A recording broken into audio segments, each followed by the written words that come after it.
Welcome to the Deep Dive. This is where we take complex ideas, unpack them, and really try to distill the knowledge you need to stay ahead, well informed, and, well, often quite surprised. Today we're grappling with a really fundamental question. It's one that echoes everywhere boardrooms, classrooms, and absolutely across the demanding world of healthcare. How does an organization, or maybe a team, perhaps even your own career, move beyond just being good? How do you get to something truly, consistently exceptional? It's a leap many aim for, right? But actually very few make it. So, our mission for this deep dive is to unlock a framework, a really rigorous one, painstakingly pulled together from looking at companies that actually made this exact jump. We won't just describe it, we want to unpack what it really means for you, our dedicated medical audience. How can these principles maybe transform a busy hospital department or, say, a groundbreaking research project? And to help us navigate this fascinating terrain, I'm genuinely thrilled to be joined by Professor Mo Imam. Your ability to synthesize these complex ideas and connect them to real world impact, especially in medical context, is, well, it's fantastic. Welcome. It's a real pleasure to be here. And yes, that question, how to get from good to great, it's a powerful one. And from the inside, it often feels like this constant, maybe elusive struggle. We should probably start with an insight that might feel a bit, well, counterintuitive at first, maybe even a little blunt. Good is often the enemy of great. Right. Good gets in the way of great. Exactly. Think about it. So many places, large corporations, small clinics, even individual practitioners, they tend to settle for being good. Mm. And the reason, well, it's pretty simple, really. Being good is comfortable. It's safe. It's safe, yes. It doesn't demand those often radical, sometimes uncomfortable changes, or the fierce, unwavering discipline you need to push further to achieve something genuinely exceptional and, crucially, sustained. So this comfort, this sort of gravitational pull towards just being good enough, it becomes the very barrier. It stops the leap to enduring greatness. Now, our understanding of this, it comes from a pretty comprehensive 5-year research effort, meticulously designed, really, to crack the code of this good-to-great jump. The methodology was incredibly rigorous. We started by finding a select group of companies that had demonstrably made that leap, from just good results to truly great results. And, this is key, they sustained those great results for at least 15 years. 15 years is a long time to sustain that level of performance. It really is. And to make sure our findings were truly distinct, we then rigorously compared these good to great companies to a carefully selected control group. These were comparison companies that either, well, failed to make the leap, or maybe they made it for a short time but couldn't sustain it.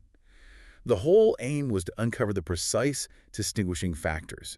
What exactly separated those who achieved lasting greatness from those who just stayed good or eventually faltered? And the results, frankly, they were quite striking. The good-to-great companies, on average, achieved cumulative stock returns 6.9 times the general market in the 15 years after their transition point. 6.9 times, that's huge. It is.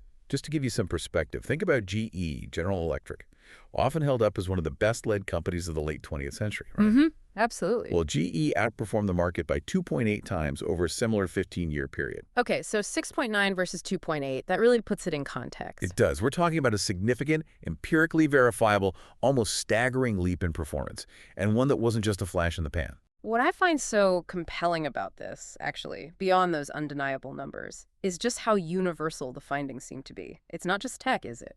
Or manufacturing. Not at all. These core principles, you called it the fundamental physics of going from good to great, they seem to apply everywhere, whether you're running a school, a government agency, or, as we're really focusing on today, navigating the incredibly intricate, vital world of healthcare. Yes. Be it a major hospital, a clinical department, maybe even a cutting-edge research lab, these insights hold true. That's exactly right. The mechanisms aren't tied to specific industries. They're rooted in deep-seated human behavior, organizational design. It's fundamental. And that actually leads to another surprising aspect of what we found. The great companies we identified. They weren't necessarily the ones constantly grabbing headlines or basking in public adoration. Right, not the usual suspects. Not always, no. In fact, they were often, shall we say, rather dowdier groups. Companies you might not have immediately thought of as star performers. Like Walgreens, for instance. Or Fannie Mae.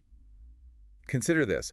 In the period from 1975 to 2000, a single pound invested in Walgreens actually outperformed a pound invested in the tech superstar Intel. Really? Walgreens beat Intel. By nearly 2 times. It outperformed General Electric by almost 5 times, and the general stock market by over 15 times. Wow.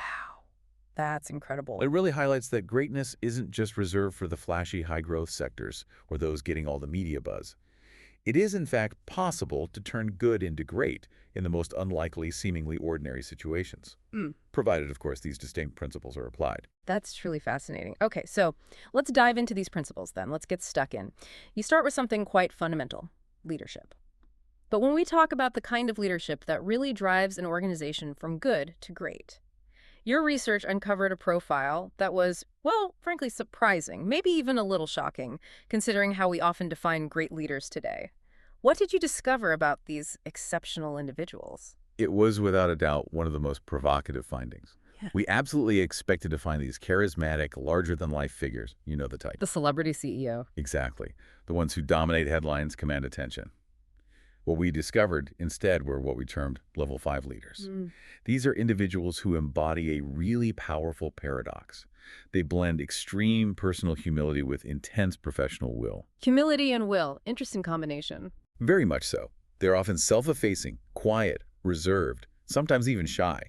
Yet underneath that, they possess this almost fierce, unshakable resolve and an unwavering ambition, crucially, for the organization's success, rather than for their own personal glory. Take Darwin Smith. He became CEO of Kimberly-Clark, a very mild-mannered, quiet, in-house lawyer.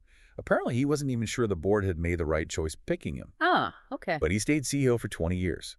And in that time, he orchestrated this stunning transformation, turned Kimberly-Clark into the world's leading paper-based consumer products company.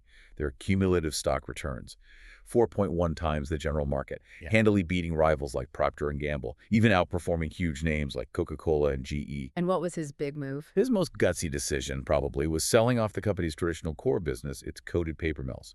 A huge move to focus entirely on consumer products like Huggies. Wow, that must have caused ripples. Oh, it was met with media derision, stock downgrades. The lot. But Smith never wavered. His drive was entirely for Kimberly-Clark. Personal ego just wasn't there. Apparently in retirement, he simply reflected, I never stopped trying to become qualified for the job. That says a lot. Humility right there. Indeed. Another great example, Coleman Mockler at Gillette. Again, a quiet, reserved man, very courteous, almost patrician. Yet he fiercely battled no fewer than 3 hostile takeover bids to preserve Gillette's future greatness. 3 bids. Yes. And these bids would have meant significant personal financial gain for him and other shareholders in the short term. But Mockler refused to capitulate. He chose to fight for the company's long-term viability, its excellence. His dedication was profound, this drive to make anything he touched the best it could possibly be. Very sadly, he died of a massive heart attack just minutes after seeing a Forbes cover story celebrating his 16 years of struggle. A real testament to his quiet intensity. His ambition was purely for Gillette. That's quite a story. And one more. David Maxwell at Fannie Mae took over in '81. The company was hemorrhaging $1 million every single business day. $1 million a day. Wow. Over 9 years, he transformed Fannie Mae, built a high-performance culture rivaling the best on Wall Street. He retired at his peak, believing the company would be ill-served if he stayed too long, handed the reins to a highly capable successor. But what really showed his level 5 leadership, his $20 million retirement package, became controversial in Congress. Oh, I can imagine. Maxwell voluntarily gave up $5.5 million of it. No. Why? Because he felt the controversy could jeopardize the company's future. His ambition, again, purely for Fannie Mae. It's such a striking contrast, isn't it, to the narrative we so often hear about leadership. I mean, many of the comparison companies in your study had leaders who were incredibly charismatic, often undeniably egocentric, focused much more on their personal brand, their glory. That's right. I remember reading about Stanley Galt at Rubbermaid, famously quoted saying, "Yes, but I'm a sincere tyrant." Or Al Dunlap at Scott Paper. Chainsaw Al. Exactly. He got $100 million for just 603 days' work, boasting about his Rambo in pinstripes nickname after slashing jobs in R&D. Yes. And Lee Iacocca at Chrysler, a rock star, basically, starring in commercials, even thinking about running for president.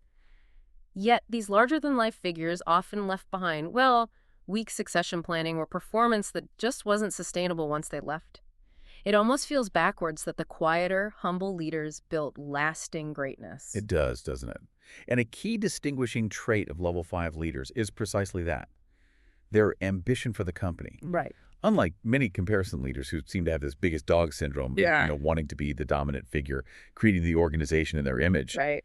Level 5 leaders consciously, systematically set up their successors for success, not failure. Mhm. This wasn't about building a personal empire. It was about ensuring the enduring greatness of the institution itself long after they'd gone. They were almost fanatical about seeing the organization flourish. Yeah. And it's really crucial to understand this level 5 finding. It was empirical. It wasn't some ideology we went looking for. Just what the data showed. Exactly. It was consistently present in all the good to great companies at their transition point. And it cuts squarely against that conventional wisdom that you need these big, charismatic personalities for transformation. It points to something deeper, this deep-seated resolve, this institutional ambition that put the collective way above the individual. They were essentially ordinary people quietly producing extraordinary sustained results because they put the enterprise first. So let's translate this profound insight into the medical world. What might this unique blend of personal humility and professional will actually look like in practice, say, for a chief of surgery or a head of research or a clinic director? I mean, I can imagine a chief of surgery, for instance, has to project authority, confidence in really critical moments. How do you square that with genuine humility? That's a really incisive question. Because you're right, the perception of leadership in healthcare often leans towards that confident, decisive figure. Almost needs to, perhaps. But for a medical professional, level 5 leadership means focusing relentlessly on exceptional patient outcomes, on pioneering research breakthroughs, on the institutional excellence of the hospital department, putting that above any personal acclaim or, hierarchical power struggles. Okay. So the level 5 doctor, for instance, might dedicate themselves to establishing really robust, evidence-based protocols, things that truly lift the standard of care for the entire department, benefiting future patients. Even if it means less personal glory, less time in the limelight. They might prioritize teaching, mentoring the next generation of clinicians or researchers, ensuring their successors aren't just competent, but exceptional, capable of pushing boundaries further than they themselves could. Building that future capacity. Exactly. It means taking responsibility for mistakes without blame, giving credit freely, generously to the team, understanding that true achievement is collective. It's about building a legacy of excellence for the institution, for the patients, not building a monument to yourself. The authority comes from competence, from genuine care for the mission, not from ego. That is a powerful distinction, and it leads us perfectly, actually, into the second principle. First who, then what? This really challenges a deeply ingrained assumption, doesn't it? Do great leaders start by charting a grand new vision, or do they focus on something else entirely first? Our research reviewed they operated with a counterintuitive sequence, one that really flips conventional wisdom on its head. They first focused on getting the right people on the bus, the wrong people off the bus, and the right people in the right seats. And then they figured out where to drive it. So people first, directions second. Precisely. This means your people are not your most important asset. The right people are. And this principle is fundamental. Because the most brilliant strategy in the world is, useless if you don't have the intrinsically motivated, disciplined, passionate individuals to actually execute it. Think of David Maxwell at Fannie Mae again. Remember, losing $1 million a day, immense pressure to act immediately.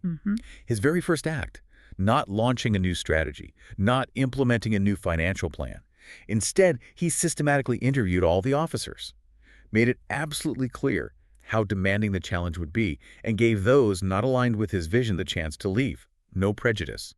He focused on building that high-caliber, committed team before setting a new direction. That takes nerve when you're bleeding cash like that. It does. And this approach is fundamentally about being rigorous, not ruthless. Okay, explain that difference. Rigorous versus ruthless. Ruthless implies cutting indiscriminately, or firing without really thoughtful consideration, often driven by short-term panic. Rigorous means consistently applying exacting standards at all times, at all levels, particularly in upper management. It's about ensuring your best people can focus fully on their highest value work, rather than being burdened, compensating for shortcomings of underperformers, or carrying dead weight. Making space for the best to perform. Exactly. Consider Wells Fargo's acquisition of Crocker Bank back in 1986. They took the seemingly drastic step of terminating 1,600 Crocker managers on day one. And surprisingly, even some of their own managers, if the Crocker manager was judged better qualified. Wow, that's bold. It wasn't about being cruel. It was about rapid clarity. Preserving a high-performance culture. One executive explained, "We were not going to subject our culture to a death by 1,000 cuts." They acted quickly so people could move on, find roles where they could flourish, rather than languishing in uncertainty, which just drains morale. Another powerful illustration, Nucor, the steel company. They built their entire system on a premise. You can teach farmers how to make steel, Okay. but you can't teach a farmer's work ethic to people who don't have it. Oh, I see. Focus on the inherent drive. Right. So they located their plants in rural areas, created an environment where hardworking people thrived, their compensation system, heavily tied to team productivity. Over half a worker's pay depended on their team's output. They literally hired 5, worked them like 10, and paid them like 8. Intense. And lazy workers, quite directly, they were thrown right off the bus. Sometimes even physically chased out by teammates because they were hitting the collective bonus. You know, one of the most surprising findings from the study, at least it was for me, was about executive compensation. Yeah. It seems really counterintuitive that there wasn't a strong systematic link between specific pay structures and making that leap from good to great. For many, incentives are the be-all and end-all, right, for driving performance. Are you suggesting that traditional bonuses, for instance, have no role, or is it just not the primary driver? That's an excellent question. And it really did challenge our preconceived notions. We spent weeks digging into compensation data, looking for correlations, stock options, bonuses, high salaries linking them to great performance, and we found no systematic differences. In fact, the good to great executives actually received slightly less total cash compensation 10 years after the transition than their counterparts at the still mediocre comparison companies. Less. Okay, that is surprising. Why? Well, the explanation, we concluded, lies right back in that first 2 principle. It's not how you compensate your executives, it's which executives you have to compensate in the first place. Ah, it's about the person, not the package. Precisely. If you have the right people on the bus, those level 5 leaders, those individuals with that intrinsic motivation, they aren't primarily driven by what they'll get for it. They will do everything in their power to build a great company, not because of the next bonus, but because they simply cannot imagine settling for anything less. It's their internal moral code, their professional will. It requires building excellence for its own sake. So the motivation is internal. Largely, yes. Now, compensation needs to be rational, fair, of course, but it's about who you compensate attracting and retaining those intrinsically driven people, not the elaborate structure of the compensation itself. The right people. They don't need to be tightly managed, nor do they need complicated compensation schemes to be motivated. They are self-motivated by that desire to build something great. And this leads to a crucial practical discipline that just naturally flows from first 2. Put your best people on your biggest opportunities, not your biggest problems. Opportunities, not problems. Okay. Managing problems can, at best, make you good. It keeps you afloat, keeps things ticking over, but it doesn't create breakthroughs. Building on opportunities, however, that's the only way to become truly great.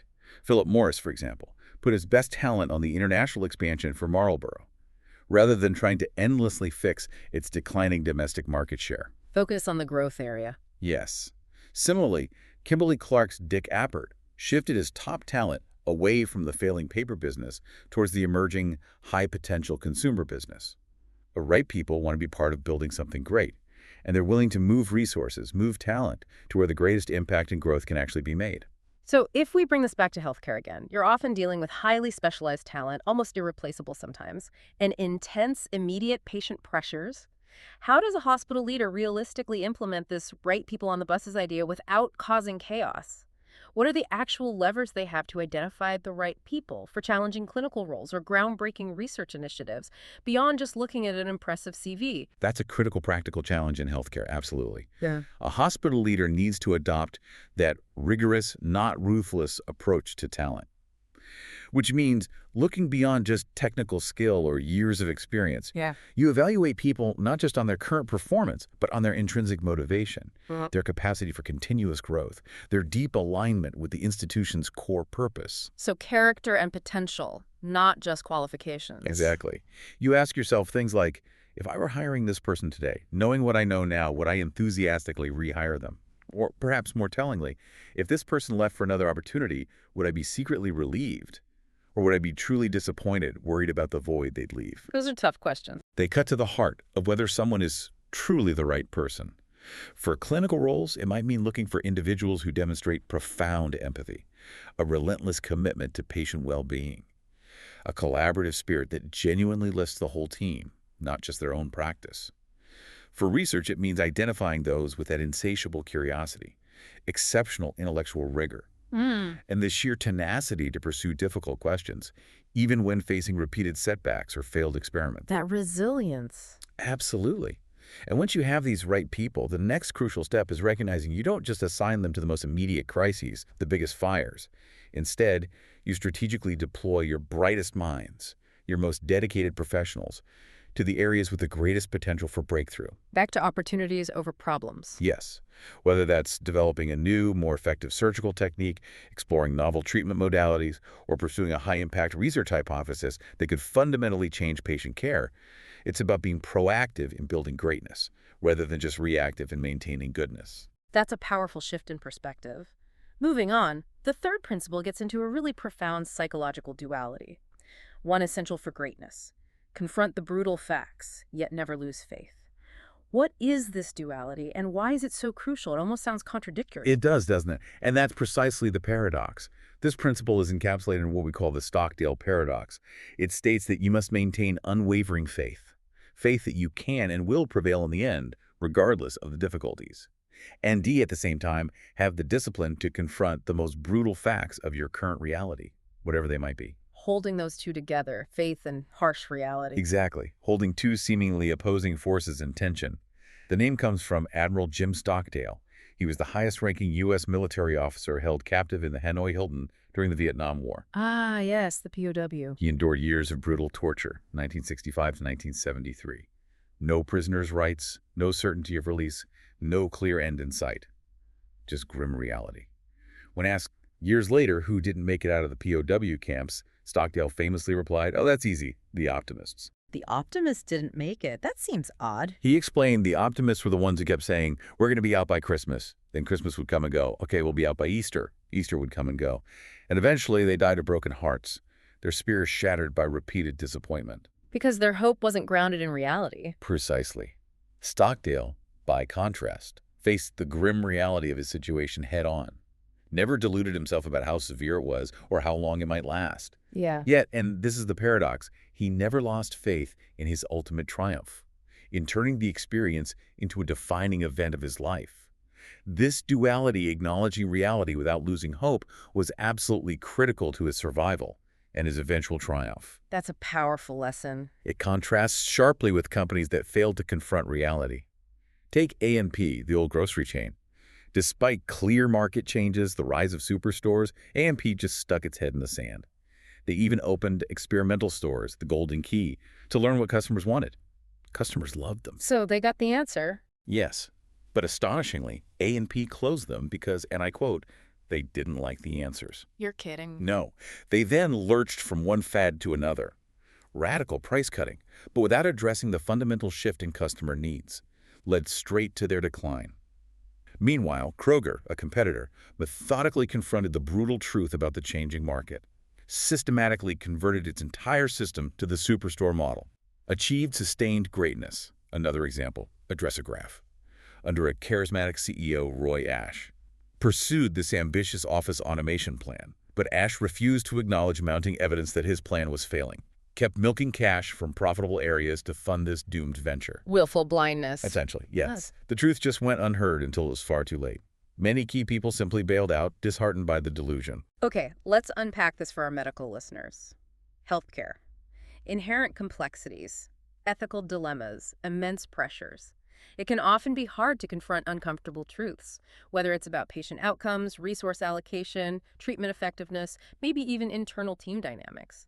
How do you, as a leader in this environment, actually cultivate a climate where the truth is not just heard, but actively sought out, even when it's deeply uncomfortable? This is absolutely vital, because the moment a leader becomes the primary reality, people worry about. Meaning they're afraid to bring bad news? Exactly. Afraid to deliver bad news, challenge assumptions, worried more about the leader's reaction than reality itself. That's a recipe for mediocrity. Or worse, for crisis. We identified several methods for cultivating a climate where the truth is heard.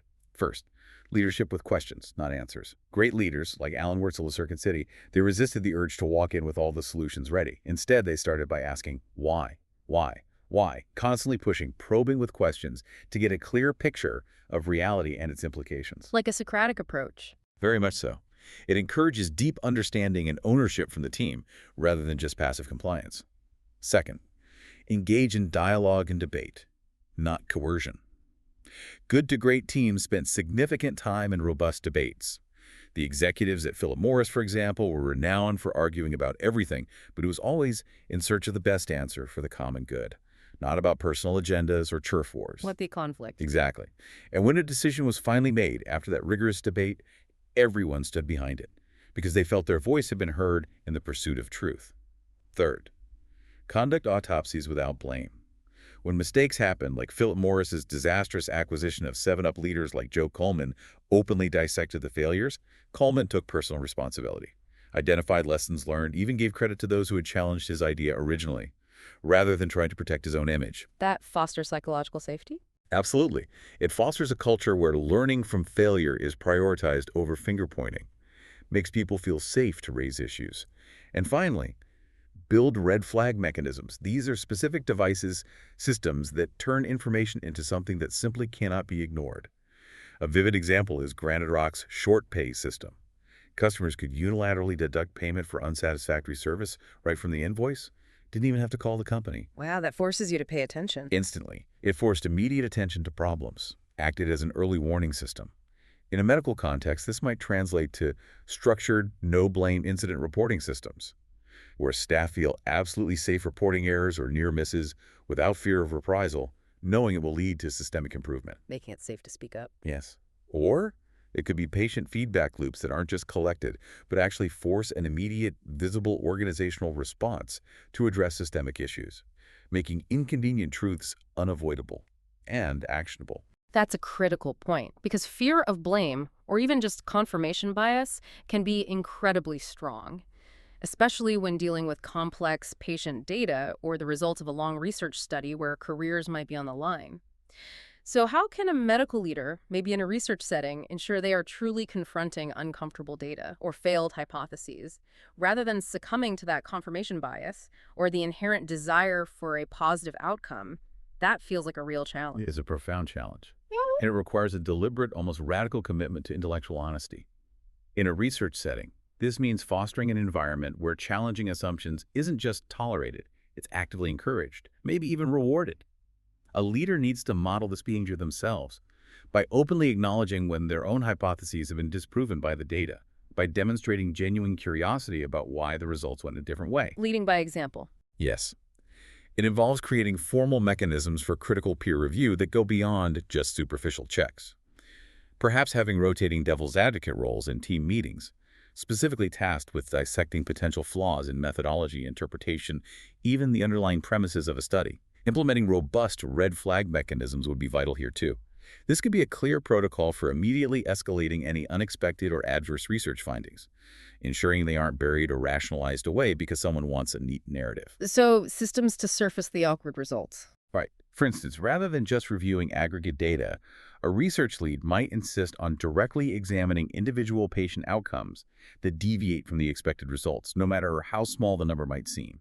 It's about instilling this pervasive sense that the integrity of the data, the truth of the findings, however uncomfortable, always takes precedence over personal prestige, over a predetermined story, over the desire for a particular outcome.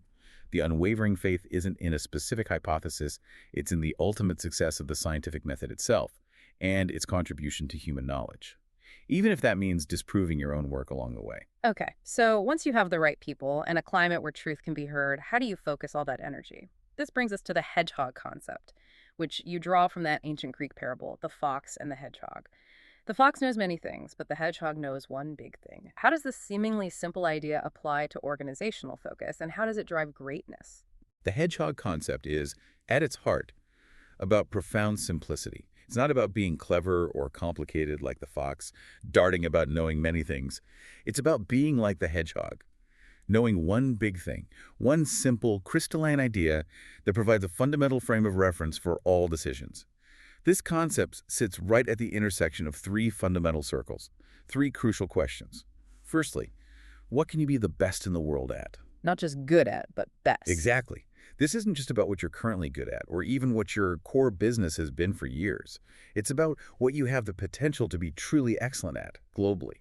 If you cannot honestly say you can be the best in the world at your core business, then that business cannot form the basis of a truly great company. It has to be replaced, or radically redefined. It demands brutal honesty about competence and potential. Secondly, what drives your economic engine?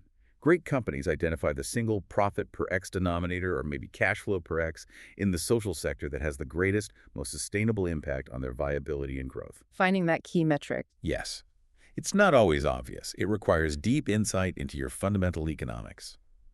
A single metric that, when improved, disproportionately impacts your mission.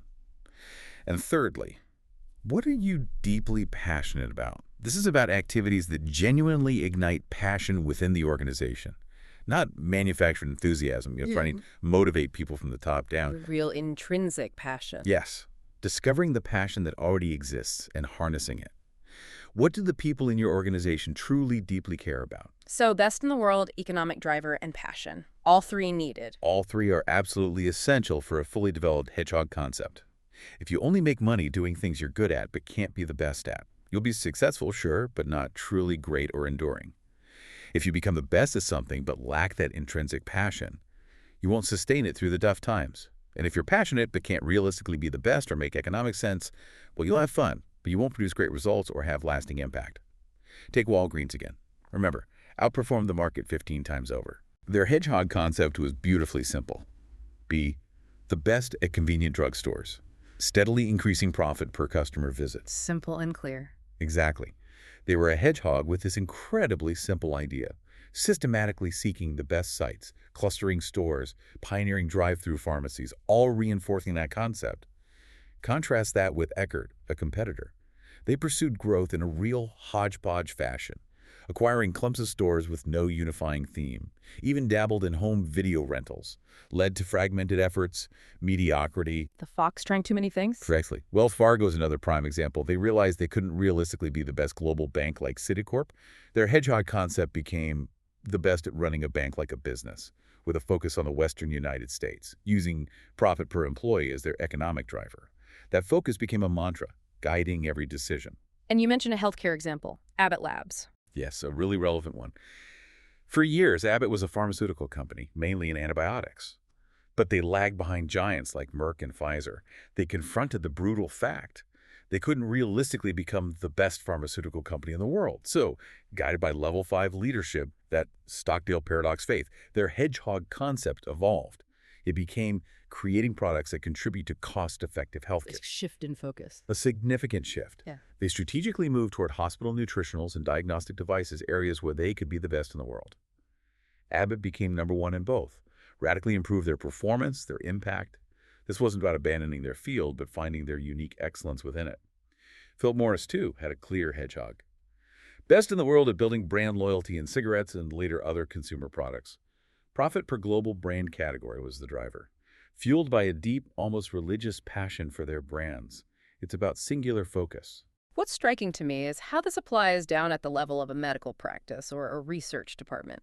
It's about deep self-understanding, isn't it? Not just bravado or ambition. How can a clinical team, for example, realistically identify its hedgehog concept? What unique contribution can it truly make? What drives its economic engine? Maybe patient recovery rates or research grant acquisition. And what genuinely ignites its collective passion?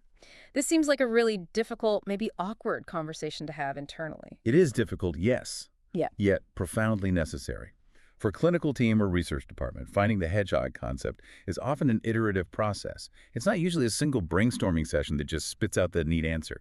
It starts, as you say, with confronting those brutal facts about your current capabilities and, crucially, your limitations. You need to ask, what treatments or conditions do we truly excel at compared to others, nationally, even globally?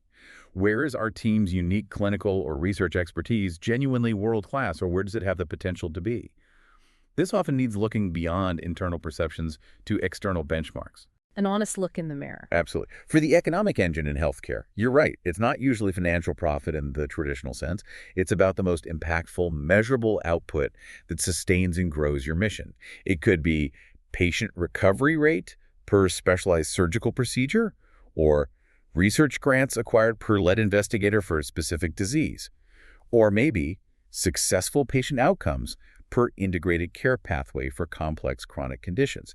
Identifying that single most powerful denominator forces immense clarity and prioritization. And the passion part. For passion, it's about what genuinely ignites the team. what truly gives them meaning. Is it pioneering new surgical techniques, developing compassionate care models for chronic conditions, leading the charge in specific disease eradication? It's not about trying to be passionate or faking enthusiasm. It's discovering where that deep intrinsic drive already resides among your most dedicated people. When a team truly nails its hedgehog concept, there's often this distinctive, quiet ping of truth, a profound sense of clarity, alignment. It's very different from the mindless bravado we saw in comparison companies, obsessed with growth for growth's sake or diversifying endlessly. Greatness, paradoxically, often involves having the discipline to say a resolute no to opportunities, even seemingly attractive ones, if they fall outside those three intersecting circles. That discipline to say no. Yes, it's about extreme focus and the quiet, unwavering confidence that comes from knowing exactly where your unique contribution and greatest impact really lie. That discipline you just mentioned brings us neatly to the fifth principle, a culture of discipline, freedom within a framework. Discipline is clearly crucial, but what kind of discipline are we really talking about here? And how do you balance that with creativity, entrepreneurship, especially in an environment like healthcare that thrives on innovation and often rapid problem solving? It's vital to understand it's not about being a tyrant. We saw leaders like Lee Iacocca at Chrysler who initially forced discipline through sheer force of personality. Right, the sincere tyrant idea again. But later he lost focus. The company declined because the discipline was linked to his presence, not embedded in the underlying culture. Instead, good to great companies built a self-sustaining culture of discipline. This means disciplined people who engage in disciplined thought and who then take disciplined action. People, thought, action, all disciplined. Yes, exactly. When you have disciplined people, you don't necessarily need extensive hierarchy. When you have disciplined thought, you don't need stifling bureaucracy. And when you combine this disciplined culture with an ethic of entrepreneurship, you get that magical alchemy. Truly great performance. Take Abbott Laboratories again. Under George Rathman's influence, they created a system. Every manager was responsible for their return on investment, instilled deep financial discipline. Okay. But here's the key. This discipline didn't stifle creativity. It actually enabled it. By having tight financial controls, Abbott reduced its administrative costs to the lowest in its industry, which freed up substantial resources. To fund new product innovations. Precisely. They derived up to 65% of their revenues from new products introduced in just the previous 4 years. This is freedom and responsibility operating within a highly developed system. Think of an airline pilot. They operate with tremendous freedom, autonomy. But within very strict, disciplined rules. Air traffic control, checklists. Exactly. The discipline provides the safety, the structure, that allows bold, creative action to flourish rather than being crushed. And we distinguish this from being ruthless. Ruthless means hacking and cutting indiscriminately, often for short-term gain. Rigorous means consistently applying exacting standards at all levels, especially upper management, ensuring the best people can thrive without being burdened or pulled down by underperformers. Clearing the way for talent. Yes, and a key manifestation of this culture of discipline is the stop doing list. The stop doing list. I like that. Most of us just have to-do lists. We do. Always trying to do more, add more. But good to great companies displayed remarkable discipline in unplugging extraneous activities, things that just didn't fit their hedgehog concept. Darwin Smith at Kimberly-Clark. He stopped annual Wall Street forecasts, unplugged titles to reduce class consciousness, dismantled layers of management by requiring managers to justify having at least 15 direct reports, forcing efficiency. Cork Walgreen even exited the profitable food service business at Walgreens. Despite it being a long-standing family tradition, some restaurants were even named Corky's. Really? Why? Because it didn't align with their hedgehog concept of convenient drugstores. This deliberate, often difficult elimination of non-core activities frees up invaluable resources and focus. This principle feels particularly challenging, though, in highly regulated, complex environments like healthcare, where every task often feels critical, deeply interconnected.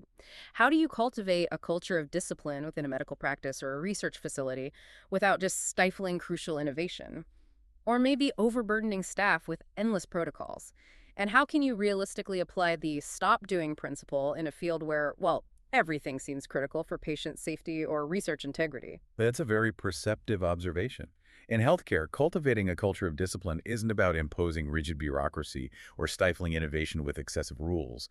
It's more about standardizing the essential, repeatable processes. Doing that frees up cognitive load, frees up precious resources for true innovation. for complex problem solving. So discipline in the routine frees up creativity for the complex. That's the idea. Think of creating highly disciplined systems for routine care, for data collection, for patient flow, which then enables clinicians and researchers to apply their creativity, their expertise, their entrepreneurial spirit to the most challenging, nuanced cases or groundbreaking research. The discipline provides the foundation upon which innovation can safely stand. Now, applying the stop-doing principle in healthcare, where, yes, every task often does seem critical, that requires immense courage and absolute clarity of purpose, tied directly back to your hedgehog concept. Yeah. It means constantly asking, what are we doing that is merely good, but doesn't contribute directly to what we can truly be the best in the world at? What activities don't genuinely ignite our passion or disproportionately drive our core mission? For a hospital, it might mean rigorously evaluating which specialized services, even if they generate some revenue, don't align with their hedgehog concept. Perhaps they're better delivered by other institutions that can be world-class in that specific area. Strategic focus, even if it means letting something go. Yes. For a research lab, it could mean discontinuing research lines that, while maybe interesting, are unlikely to lead to breakthrough discoveries given the lab's unique strengths, even if external funding is available for them. It might mean saying a polite but firm no to grant opportunities that fall outside the hedgehog, or ruthlessly streamlining administrative processes that drain valuable time from direct patient care or research, even if they've always been done that way. Challenging the status quo. Exactly. The goal is to focus finite resources, time, talent, capital, on the areas where the organization can have the greatest impact and achieve genuine excellence. Okay, sixth principle. In a world where medical technology is advancing at an almost dizzying pace, AI, digital health, they're often heralded as the ultimate solutions, aren't they? Technology is frequently seen as the primary driver of change, the silver bullet for progress. What did your rigorous research actually reveal about its role in the good to great transformation? Was it the magic solution many assume? It's a pervasive assumption, isn't it? And we actually found something quite contrary to popular belief. The good to great companies never used technology as the primary means of igniting a transformation. Never. Never as the primary spark. Technology alone cannot make a company great. However, and this is the vital paradox, once they had their clear hedgehog concept and the right people and the disciplines in place, then they were pioneers in the careful application of carefully selected technologies. Okay, so not the initiator, but maybe an amplifier. Exactly. Technology acted as an accelerator of momentum, but only after the hedgehog concept was clear, only after the right people and disciplined culture were firmly in place. It amplified the core mission. It didn't define it or create it. They understood technology as a tool, not a strategy in itself.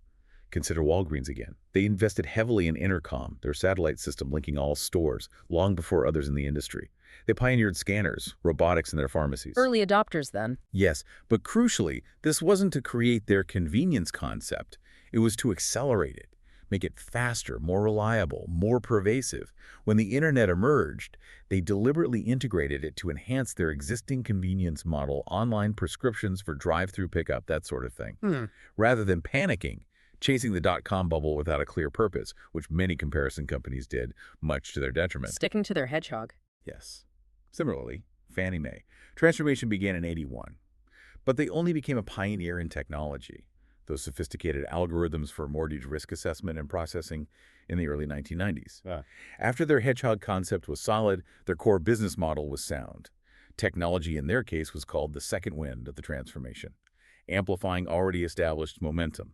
And Gillette, the razor blade company, pioneers in manufacturing technology, protecting their blade-making secrets like Coca-Cola protects its formula. Their investment in things like laser welding for blades was testament to technological pioneering within their already world-class core competence.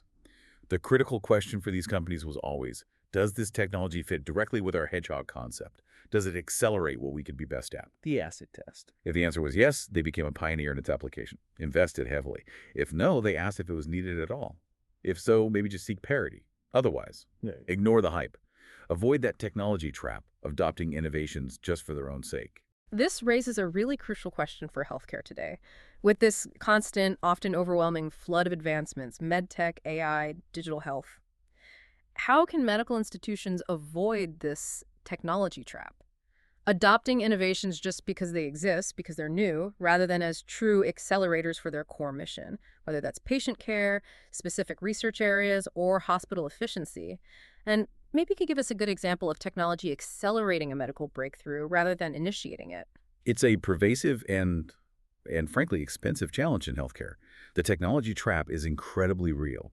Institutions adopt the latest shiny gadget, the newest AI platform. Because it's new, it promises a future, rather than because it rigorously aligns with their hedgehog concept and core strategic priorities. To avoid this, medical institutions must first achieve absolute clarity on their core purpose, their unique contribution. What is their hedgehog? For instance, if a hospital's hedgehog concept Yeah. is to be the best in the world at complex cardiac surgery with superior patient recovery rates, then investing in and pioneering advanced robotic surgical systems could be a true technology accelerator. It directly amplifies what they already aim to be best at. It directly improves their economic denominator, those recovery rates. That makes sense. It's not about buying the robot just because it's available. It's because it precisely enhances their core mission, their unique excellence. A strong historical example of technology accelerating rather than initiating. Think about advanced diagnostic imaging, specifically ultra-high-resolution MRI or PET scans in oncology. Right. Imaging in cancer care. The underlying physics of these technologies existed for some time, but their pioneering, disciplined application in cancer care didn't create the mission of treating cancer. That mission was already there. Instead, it accelerated the ability of oncologists, surgeons, to precisely identify tumor margins, to monitor treatment response with unprecedented accuracy, to ultimately refine and improve patient outcomes dramatically. The focus remained squarely on the patient, on the disease. Technology served as a powerful enabling tool, not the driving force. This ensures resources are invested strategically, with purpose, not just chasing every new technological wave that comes along. So many leaders, and I think patients too, often look for that single miracle moment in transformation, don't they? A sudden breakthrough, a grand announcement, maybe a new drug that changes everything overnight. But your research found something quite different. It suggests a far more gradual, maybe less dramatic process. Absolutely. We found that great transformations never happened in one fell swoop. There was no single dramatic breakthrough moment that accounted for the change. Instead, they were a cumulative process.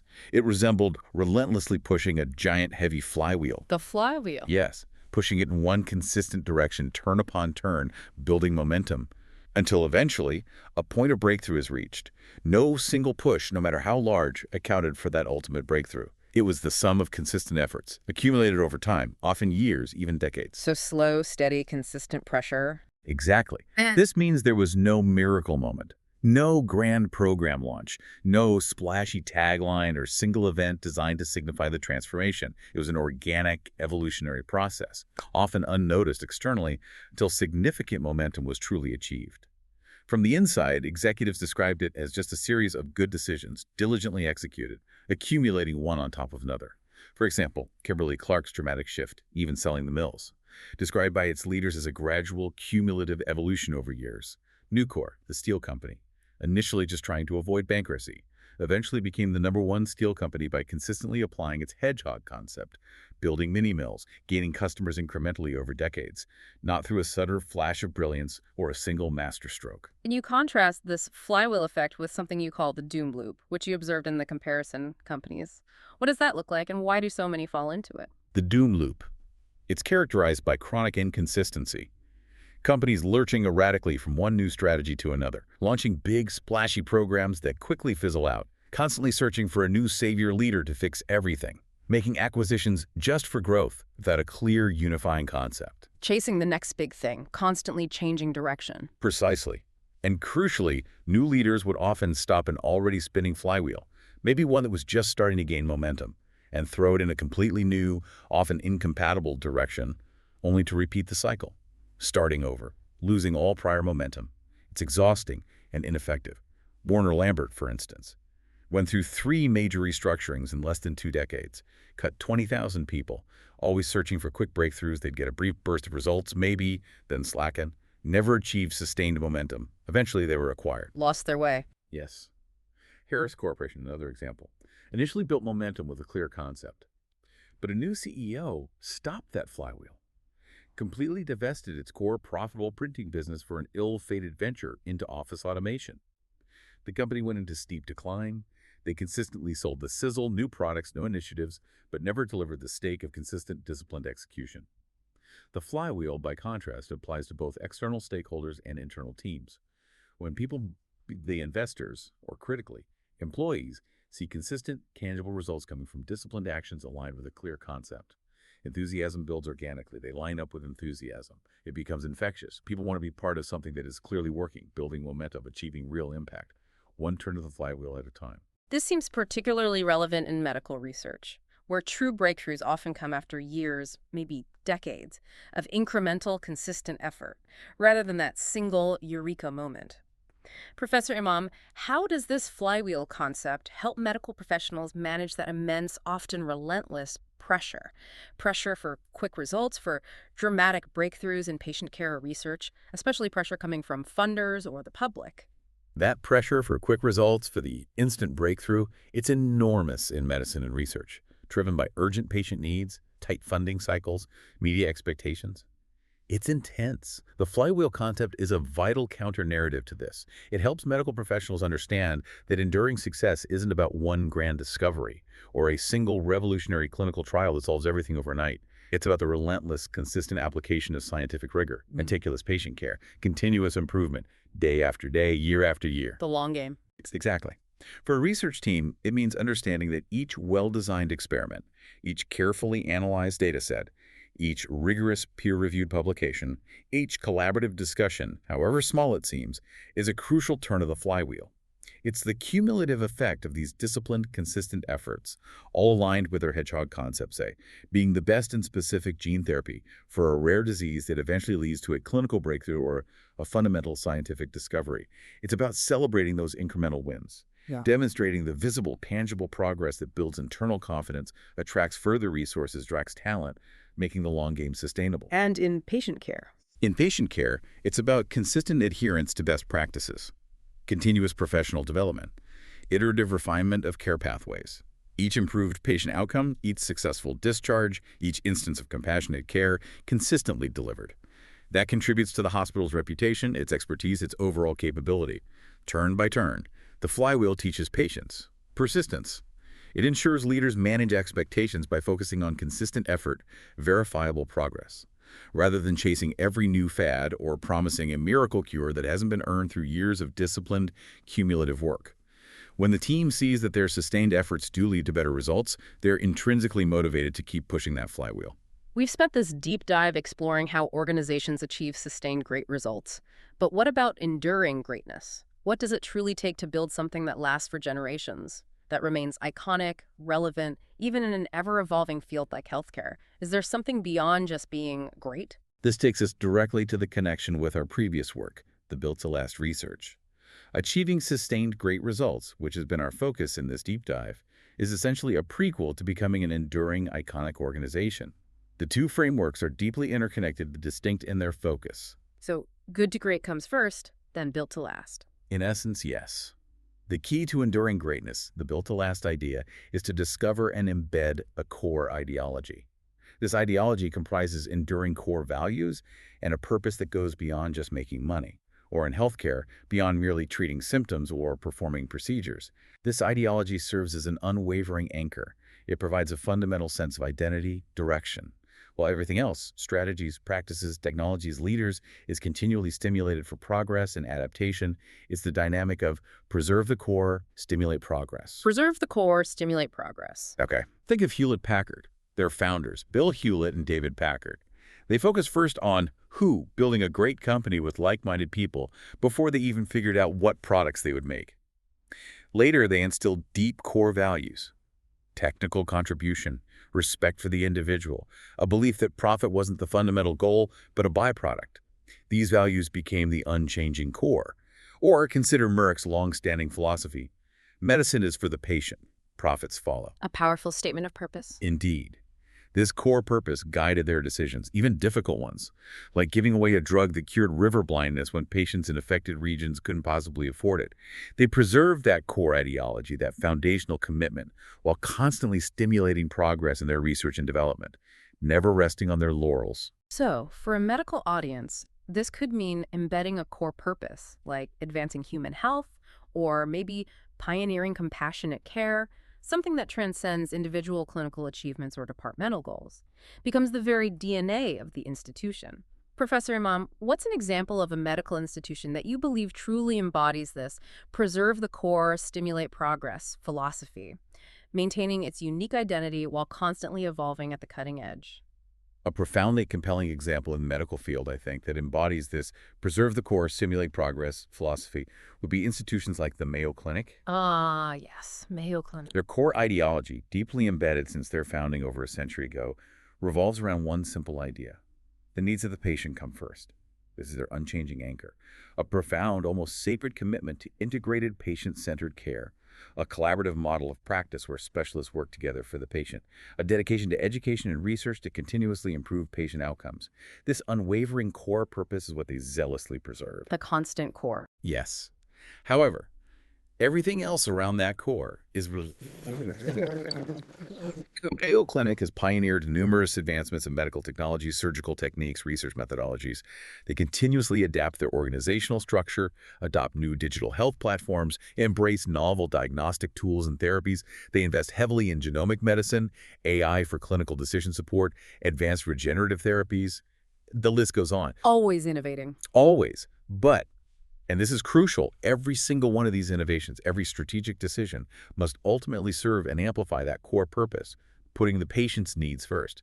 They evolve, they innovate at the cutting edge, but they never lose sight of who they are and what they fundamentally stand for. This allows them to remain iconic, relevant, and great across generations of medical advancement. Professor Imam, this has been an absolutely invaluable deep dive. It truly reframes how we might think about greatness. Wow.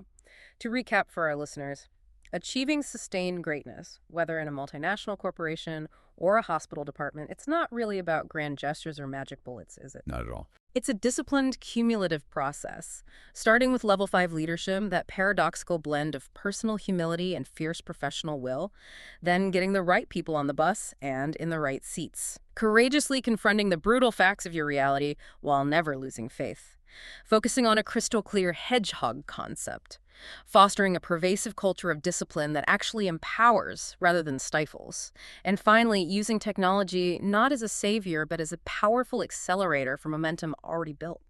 It's really a profound shift in perspective. Precisely. These principles, though derived from extensive corporate analysis, offer a remarkably powerful and, I think, practical framework for mid-senior medical professionals striving for excellence.